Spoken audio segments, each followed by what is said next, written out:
Պարոն քանի որ անդրադարձակ նիստի վարմանը, տեսեք,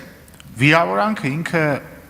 սուբյեկտիվ բան չի, օբյեկտիվ բան է, վիրավորանքը, կարմիր գիծը, օրինակ ոչ մեկի մոտ հարց չի առաջանա, չէ, որ օրինակ ես ասեմ եւ բոլորս ասենք, որ չի կարելի այստեղ կանգնել եւ մեկին ասել այս սրիկ է, դա օբյեկտիվորեն վիրավորանք է։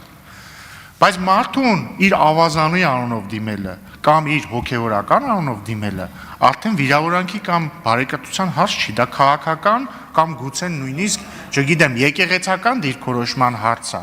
Եվ հետևաբար դուք ասում եք օրինակ ամեն անգամ, երբ որ ձեր նշած անձին դիմեք ավազանի անունով, ես դա համարել եմ պրովոկացիա, եկաներեք նույն տրամաբանությամբ էլ կարող է պարոն Հովհաննիսյանի մեջ համարել հակառակն է կարմիր գիծ, կարող է իր համար կուսակրոնության ուխտը խախտածին եկեղեցական անունով դիմելն է կարմիր գիծ ու կարող է ինքն էլ դա համարի ներողություն։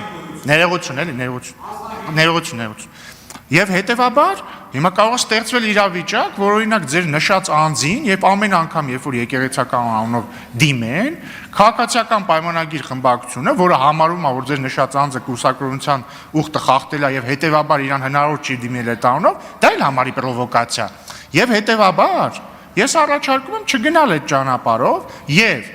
այո, դուք բոլորդ արդարացիորեն կարող եք եւ պետք է ակնկալեք, որ այս ամբողջ չհնչի վիրավորանք եւ այս ամեն ինչ կանոն որպես լինի, բայց եկեք համաձայնենք, վիրավորանքներն է ինչ որ օբյեկտիվ է, ինչը որ քաղաքական դիրքորոշման հարց է, դա արդեն վիրավորանք չի կարող ի բնե մեկին իր ավազանի անունով դիմելը համարել վիրավորանք։ Կարող եք դուք դրան համաձայն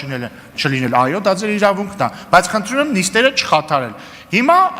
ես ինձ թվում է մեր դիրքորոշումը հստակ ներկայացրեցի նաև ինչպիսին կարող է լինել քաղաքացիական պայմանագրի պահվածքը, որը ես առաջարկում եմ այդ ճանապարհով չգնալ։